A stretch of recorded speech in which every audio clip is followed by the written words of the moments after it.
আর্জেন্টিনাকে হারানো একেবারেই সহজ। সেমিফাইনালে মাঠে নামার আগেই যেন আকাশী নীলদের এক প্রকার কঠিন বার্তা দিয়ে রাখলেন ইংল্যান্ডের কোচ থমাস তুখেল। আগে থেকেই জানিয়ে দিলেন কিভাবে হারাতে হবে লিওনেল মেসির আর্জেন্টিনাকে বিশ্ব চ্যাম্পিয়নদের বিপক্ষে, তবে কিভাবে ম্যাচ জিতে নেবে ইংল্যান্ড। তুখেলই বা কি বললেন নিজের পরিকল্পনা নিয়ে, সবকিছু বিস্তারিত এই রিপোর্টে।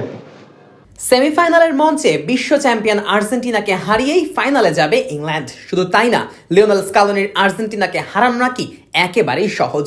মহা গুরুত্বপূর্ণ ম্যাচে মাঠে নামার আগেই আকাশী নীলদের উদ্দেশ্য করে কঠিন বার্তা দিয়ে রাখলেন ইংল্যান্ডের প্রধান কোচ টমাস টুখেল। বিশ্ব চ্যাম্পিয়নদের বিপক্ষে কিভাবে ম্যাচ জিততে হবে সেই পরিকল্পনাটাও আর গোপন রাখলেন না জার্মান এই কোচ। তার দাবি, হ্যারি কেইন ও জুড বেলিংহামকে একসঙ্গে মাঠে নামালেই নাকি সহজেই হেরে যাবে আর্জেন্টিনা। বিশ্বকাপের সেমিফাইনালকে সামনে রেখে গোটা দুনিয়া এখন বুঁদ হয়েছে ফুটবলের নেশায়। আর সেখানে সাবেক বিশ্ব চ্যাম্পিয়ন ইংল্যান্ডের প্রতিপক্ষ যদি হয় বর্তমান বিশ্ব চ্যাম্পিয়ন আর্জেন্টিনা, তাহলে সেই উন্মাদনা বেড়ে যায় আরো কয়েক গুণ। তবে ইংল্যান্ড দলে অবশ্য এই ম্যাচ নিয়ে খুব একটা দুশ্চিন্তা নেই, বরং পুরো দল আত্মবিশ্বাসে টইটুম্বুর। সেটাই যেন এবার দেখা মিলল টমাস টুখেলের কথায়। নরওয়ের বিপক্ষে 2-1 গোলের কঠিন জয়ের পর সাংবাদিকদের মুখোমুখি হয়ে টুখেলকে প্রশ্ন করা হয়, আর্জেন্টিনার মতো শক্তিশালী দলকে হারানোর পরিকল্পনাটা কি। উত্তরে একটুও দ্বিধা না করে টুখেল বলেন, যদি আমরা আর্জেন্টিনাকে হারানোর উপায়টা বলি তাহলে এটা বেশ সহজ। হ্যারি ও জুডকে একসাথে নামিয়ে দাও, বাকিটা তারা সেরে দেবে। আমাদের আক্রমণে আরেকটু ভালো হওয়া, অন্য খেলোয়াড়দের সঠিক পজিশনে নিয়ে আসা প্রয়োজন, কিন্তু অবশ্যই তারা আমাদের নির্ণায়ক খেলোয়াড়। টুহেলের এই মন্তব্য অনেকের কাছে আত্মবিশ্বাসী মনে হলেও তিনি যে একেবারে হাওয়ায় উড়িয়ে দেওয়ার মতো কথা বলেছেন সেটাও কিন্তু না। কারণ চলতি বিশ্বকাপে ইংল্যান্ডের আক্রমণ ভাগের সকল কলকাঠি নেড়েছেন এই দুই খেলোয়াড়ই। দলটির করা 13 গোলের মধ্যে 12টি এসেছে হ্যারি কেইন ও জুড বেলিংহামের পা থেকে।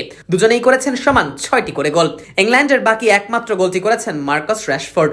অভিজ্ঞতার দিক দিয়ে হ্যারি কেইন যেমন ইংল্যান্ডের সবচেয়ে নির্ভরযোগ্য নাম, তেমনি মাঝ মাঠ থেকে আক্রমণে ওঠা, গোল তৈরি করা কিংবা নিজেই গোল করে ম্যাচের মোড় ঘুরিয়ে দেওয়ার অসাধারণ ক্ষমতা দেখিয়েছেন জুড বেলিংহাম। আর তাই তো এই দুই ফুটবলারের সমন্বয় টুখেলের সবচেয়ে বড় ভরসা। শুধু গোল করাই নয়, কঠিন মুহূর্তে দলের হাল ধরার মানসিকতাও তাদের মধ্যে রয়েছে বলে বিশ্বাস করেন ইংল্যান্ড কোচ। টুখেল বলেন, তারা দায়িত্ব নিতে ভালোবাসে, তাদের সেই মান আছে। নির্ণায়ক মুহূর্তে তারা সেটা বারবার দেখিয়েছে। তাই আমাদের চিন্তার কিছু নেই। এই দুজন আমাদের হয়ে খেলে, আমাদের পক্ষে ম্যাচের ভাগ্য করে দেয়। এটা সত্যি প্রশংসাযোগ্য। তবে শুধু যে এই দুই তারকার উপর নির্ভর করে ইংল্যান্ড মাঠে নামছে বিষয়টা এমনটাও না। টুখেল স্পষ্ট করে জানিয়েছেন, আক্রমণ ভাগে আরো বোঝাপড়া দরকার। বল দখলে রেখে দ্রুত আক্রমণে ওঠার পাশাপাশি উইং ব্যবহার করে সঠিক সময়ে সঠিক খেলোয়াড়কে পাস দেওয়ার দিকেও বেশ মনোযোগ দিচ্ছে ইংলিশরা। বাংলাদেশ সময় 16 জুলাই রাত 1টায় আটলান্টার মঞ্চে শুরু হবে এই বহুল প্রতীক্ষিত সেমিফাইনাল। ফাইনালের টিকিট নিশ্চিত করতে এই দুই দলই যেখানে উজাড় করে দেবে নিজেদের সেরাটা।